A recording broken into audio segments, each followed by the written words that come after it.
en el marco de la crisis de las ISAPRES, la indicación que mandó el gobierno para anticipar la aplicación del nuevo índice de costos de la salud ha generado división en el oficialismo, fuertes críticas también. Se ha considerado inconveniente que esto además se tramite dentro de la ley del reajuste del sector público. Parlamentarios oficialistas hablan de una descoordinación de parte de la moneda. Vamos a profundizar respecto de esto. Vamos a conversar con la presidenta de la Comisión de Salud de la Cámara de Diputadas y Diputados, Ana María Gasmuri. Muchísimas gracias, diputada, por estar con nosotros y bienvenida. ¿Qué tal? Buenos días.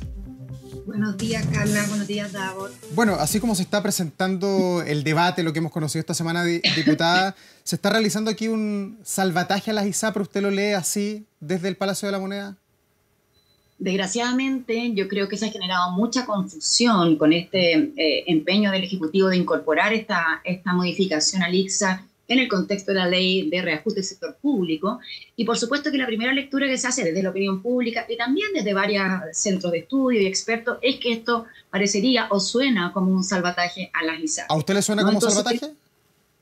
Yo creo que, y esta ha sido mi tesis, Davor, y lo que planteaba el Ejecutivo y la ministra permanentemente en estos días, ¿no?, es la necesidad de dar una discusión a fondo, digamos, en esto, pero no así de una manera tan apresurada en que no hay tiempo para debatir en el contexto de la ley de reajuste. Entonces aquí tenemos diferentes visiones. Yo como presidenta de la Comisión de Salud trato de mantener una visión ecuánime, ¿cierto? Además, más allá de tener mis propios juicios personales, pero la verdad es que sí, esta propuesta tiene complicaciones, porque lo que hemos visto ya desde diferentes, tal como lo decía, expertos nos han señalado, incluso desde las comisiones de salud de algunos partidos políticos, los problemas que tendría. ¿Por qué? ¿En qué sentido? ¿Cuál es una de las críticas principales? Más allá de que se ha incluido en esta ley, ¿cierto?, en este proyecto de ley que tiene que ver con el reajuste del sector público, es decir, está bien que sea misceláneo, pero esto es como demasiado misceláneo, ¿no? Entonces, la verdad es que si pensamos en qué es lo que se está proponiendo aquí, es adelantar la aplicación del ICSA, ¿cierto?, de este indicador de los costos de salud, que permite elevar el monto que cobran a los afiliados de las ISAPRES, pero eliminando un factor que es el factor FONASA, que también es el que equilibra este ICSA finalmente a la baja. Entonces, más allá de estar de acuerdo o no con eso, lo que estamos sosteniendo es que esto es un debate que debe darse en la Comisión de Salud con el tiempo, el espacio necesario. ¿Y por qué? Porque hay visiones encontradas, partiendo de la base de que desde diferentes ámbitos y miradas se está tratando de encontrar una solución a esta crisis provocada por las propias ISAPRES, no por el gobierno, no por los afiliados. Tenemos posturas diferentes, entonces como Comisión de Salud lo que tenemos que hacer es escuchar con tiempo, con calma, las diferentes visiones para poder hacernos un juicio correcto y qué aspectos de estas propuestas son aceptables y cuáles no nos parecen aceptables. Ya. Entonces ese debate es el que no se ha dado hoy. Pero no se ha dado porque tampoco sé si hay tanto tiempo para tener tanta calma cuando también desde el sector y desde las ISAPRES se está permanentemente diciendo que aquí están a un paso de una crisis que podría ser irreversible y que tendría obviamente efectos sobre los afiliados, porque es cierto, las ISAPRES llegaron a este punto con su propia responsabilidad, pero también uno dice, si caen, ¿cuáles van a ser los efectos para las personas? Me imagino que ahí está la explicación de que el gobierno manda una indicación como esta, ¿no?, que les permite en el fondo subir sus precios más de lo habitual y antes de lo habitual. En eso se traduce este adelantamiento y que además no se contempla el factor FONASA. Y por eso es que se lee como un salvataje a las ISAPRES. ¿Pero qué interés tendría el gobierno de salvar a las ISAPRES? ¿Usted cree que el gobierno quiere salvar a las ISAPRES?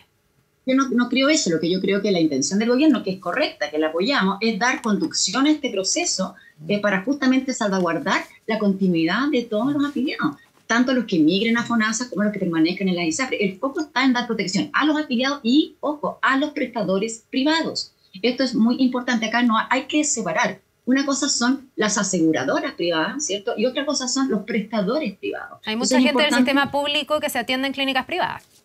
Por supuesto, o sea, no se puede pensar una red integrada de salud sin los prestadores privados. Eso es absurdo, ¿no? Eso hay que descartarlo de plano. Pero el tema es que yo entiendo y valoro la disposición del gobierno a darle conducción a esta crisis. Pero, ¿qué ocurre acá? Que llega esta situación a la Cámara de Diputados sin haberse discutido en esta sede. Recordemos que todas las conversaciones que tienen que ver con el Consejo de Expertos, con lo que tiene que ver con la ley corta, ha sido en sede del Senado, sin representación de la Cámara de Diputadas y Diputados y sin representación de todo el oficialismo. Y ojo, sin representación de la voz del empleados. ¿Y por qué cree que Sí. por qué cree que no los toman en cuenta finalmente a los parlamentarios? Porque usted es una, pero también hay otros diputados que son del oficialismo, que apoyan las propuestas del oficialismo, que hoy día están en contra de esto y sobre todo de haber presentado esta reforma a las ISAPRES, aparejado además a la discusión de la ley de reajuste al sector público, que se mezcló todo finalmente. Exactamente, yo no es que no los tomen en cuenta, yo creo que no consideraron los tiempos que esto significa, ¿cierto? Y que ya se estuvo viendo todo en sede del Senado y se tomó esta decisión, y esta decisión se tomó y la semana pasada fue semana distrital, entonces la verdad es que sorprendió a muchos parlamentarios esta situación, particularmente los que no estaban involucrados en las comisiones de salud. Yo, por supuesto, ya tenía noticias de esta intención del Ejecutivo y desde el principio mi petición como presidenta de la Comisión de Salud fue separar estas dos conversaciones. Es tan serio lo que estamos hablando, tienen que ser tan claras las señales que se da a la ciudadanía de que aquí se está cautelando de manera rigurosa a los prestadores, a los usuarios, pero que no es un salvataje de las ISAPRES, que yo solicité que se retirara este artículo 99 de la Ley de Reajuste del Sector Público para que tuviéramos espacio, incluso aceleradamente, pero que tuviéramos espacio para debatirlo. ¿Qué ocurrió?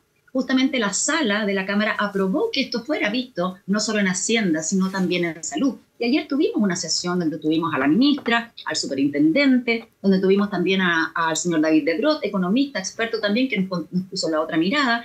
Entonces, ya hasta el último minuto, tomamos el acuerdo unánime de la Comisión de Salud para enviar una misiva que se envió ya al Ejecutivo, a los ministerios que están involucrados en esto, volviendo a solicitar formalmente como Comisión de Salud separar esta conversación y retirar el artículo 99 para que lo podamos discutir como corresponde. ¿Ya han tenido respuesta de eso? ¿Esa respuesta todavía no está? No. Eso fue anoche a las 8:10 de la noche, porque a esa hora cerré la sesión de la Comisión de Salud. Claro, porque esto tampoco le gusta a los empleados públicos. Ayer la NEF decía que se sentían incluso insultados porque aquí con este artículo, digamos, y esta indicación relativa a las ISAPRES dentro de la discusión del reajuste al sector público, lo que podía pasar, dicen ellos, es que se retrase esa discusión, que en el fondo haya aquí una piedra de tope.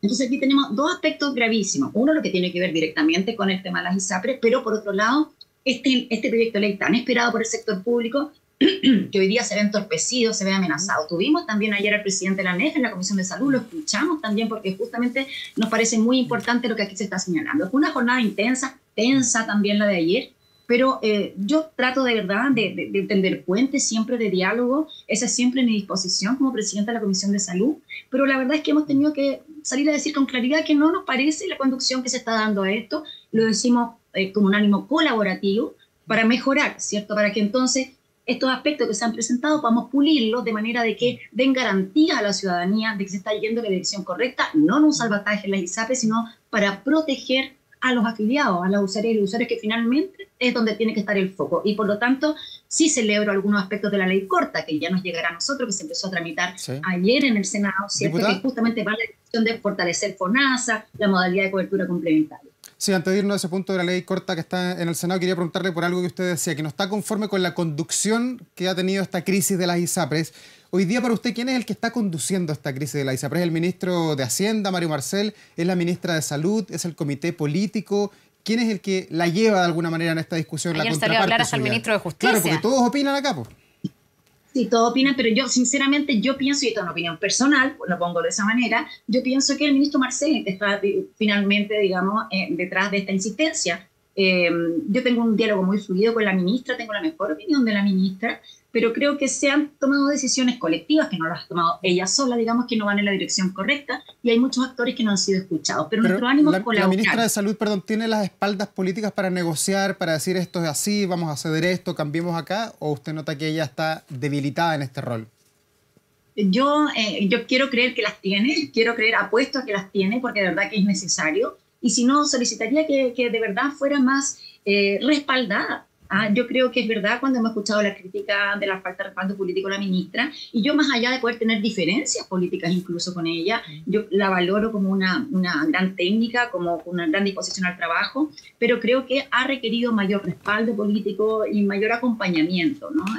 Eso creo que también es importante. Ahora, insisto, aquí queremos tender puente, aquí no se trata de destruir ni de atacar por atacar, ni mucho menos, sino ver estos temas tan sensibles como corresponde y con la seriedad necesaria, porque no hay hacer cosa que finalmente avancemos en esta dirección y terminemos en una nueva brote de judicialización por lo que aquí se está proponiendo, porque hay algunos aspectos, por ejemplo, como lo que tiene que ver con incorporar este cobro para los menores de 2 años, ¿cierto? De una manera común. Se repondría, ¿no? Se ¿Perdón? repondría, por lo que entiendo. Es que eso es lo que ocurre. Recordemos que hay un fallo de la Corte Suprema que dice que no se puede cobrar, ¿cierto?, por los menores de 2 años, porque eso ya estaba siendo cubierto por GES. Entonces había un doble pago. Pero hoy día, entonces, esta propuesta lo que dice es, bueno, como ya no van a poder, tienen que dejar de cobrar a los menores de 2 años, tenemos que compensar aquello, como subiendo esto para los menores de 2 años, dividido en todos los afiliados. Que también es una forma de mutualización. Entendemos la dificultad, y entendemos un factor importante, porque yo lo pregunté a la ministra ayer y al superintendente, pero a ver, si la Corte Suprema dijo que no se podía cobrar a los menores de 2 años porque ya estaban incluidos en el GES, entonces si hacemos esto vamos a hacer nuevamente el doble cobro, por lo tanto incumplir lo que está diciendo la Corte Suprema. Y lo que nos señalaban es que efectivamente el GES no alcanza a cubrir todas las prestaciones que requiere un menor de 2 años. Entonces, bueno, habría que hacerlo por ese delta. Entonces son todos esos detalles que si no, incluso podrían ir en la dirección de incumplir justamente lo que dice el fallo. Sí, diputada, aquí hay un sentido de urgencia, lo decía yo, las propias ISAPRES han sido muy críticas y incluso con esta medida del gobierno, que algunos en el oficialismo leen como un salvataje, están muy disconformes, dicen que esto no alcanza, que en el fondo subir los precios antes y un poco más de lo habitual sin el factor FONASA no alcanza a compensar lo que significa en términos de pérdida de recursos y de menos recaudación el tener que bajar o dejar de cobrar la prima GES, que ha sido lo que ha dicho el fallo de la justicia. Desde ese punto de vista, me imagino yo que si no hay apoyo de los parlamentarios a esta indicación o a este tema misceláneo, al artículo 99, podría quedar la sensación también de que hay parlamentarios que están obstaculizando el darle viabilidad al sistema, porque desde la derecha hay una gran desconfianza y se dice que en la izquierda hay muchos que ven aquí una forma de facto de terminar con las ISAPRES, que es un modelo que efectivamente muchos critican. A ver, partamos, yo creo que aquí estamos claros de que las ISAPRES han resultado un modelo inviable. Efectivamente, si quieren seguir existiendo, van a tener que mutar en el camino hacia la reforma de la salud. Eso tenemos que entenderlo. Entonces, no podemos seguir confundiendo las conversaciones, ¿no? Entonces, si efectivamente las propias ISAPRES están diciendo que con esto que está proponiendo el Ejecutivo no es suficiente, yo me pregunto, ¿qué más quieren, Carla? ¿Un perdonazo? No se puede. Los fallos se cumplen. Entonces, ¿qué es lo que han propuesto, por ejemplo, diferentes expertos? Como intervenir preventivamente a aquellas ISAPRES que estén cerca de la quiebra para poder darle conducción a aquello y seguridad a los afiliados. Entonces, si efectivamente estamos frente a un escenario de tal magnitud de crisis, incluso con estos esfuerzos cuestionables, no alcanzan a superarlo, entonces, bueno, más bien parece que tenemos que ir viendo cómo transitamos efectivamente a la forma que van a tener las ISAPRES en el futuro, ¿cierto? Como aseguradoras y como todo lo que está proponiendo el Ejecutivo. Entonces, por supuesto que es una situación compleja y por eso mismo que la Comisión de Salud decimos que necesitamos mirarlo con tiempo. Una sesión que en el fondo no estuvo propuesta por el Ejecutivo, que fue y aquí reconocemos el mérito del diputado Lago Marcino, que en sala logró hacer la gestión para que se aprobara, que lo viéramos también en sede de salud. Necesitamos dar esta discusión en fondo y forma, no porque no queramos. A ver, nadie quiere que el sistema colapse ni la ISAPRES se precipite, porque esto afectaría a los prestadores y a los usuarios. Pero sí tenemos que entender el fondo que si finalmente no son viables, no pueden vivir subvencionadas de este tipo de medidas. Y por otro lado, importante, hay otra forma en que las ISAPRES puedan ir saliendo de esta situación y es que aumenten su capitalización, como ya está ocurriendo con algunas. Y eso de verdad que esa sería una medida más correcta, porque más allá de que se nos presenten ¿Diputada? Como empresas en sí mismas, son partes de un holding, Entonces aquí creo que la dirección de que ellos aumenten su propia capitalización para poder dar cuenta y equilibrar su situación también iría en la dirección más Eso adecuada. lo matizó el gobierno, perdón, porque lo dijo el superintendente de salud en un momento y después autoridades de gobierno salieron como a matizarlo, no estaban tan de acuerdo con esa mirada y también hay una discrepancia dentro del propio oficialismo, por lo que yo entiendo. Y por eso mismo es que necesitamos espacio para debatir. Frente a todas estas zonas grises en que todavía no hay acuerdo, considerando que todos estamos interesados en buscar un camino de conducción. Nadie quiere que esto colapse, o sea, pongamos eso como en el centro, menos el gobierno. Pero tenemos que buscar el mejor camino posible. Y por algo se han levantado todas estas críticas desde el oficialismo. Porque queremos lo mejor para este gobierno, para la conducción de esta crisis. Y eso significa tampoco quedarnos callados cuando vemos que algo no está yendo en la dirección adecuada. Diputada Ana María Gasmuri, muchas gracias por esta entrevista. Que tenga una muy buena jornada. Muchas gracias a usted. Que le vaya muy bien. Gracias, buen día.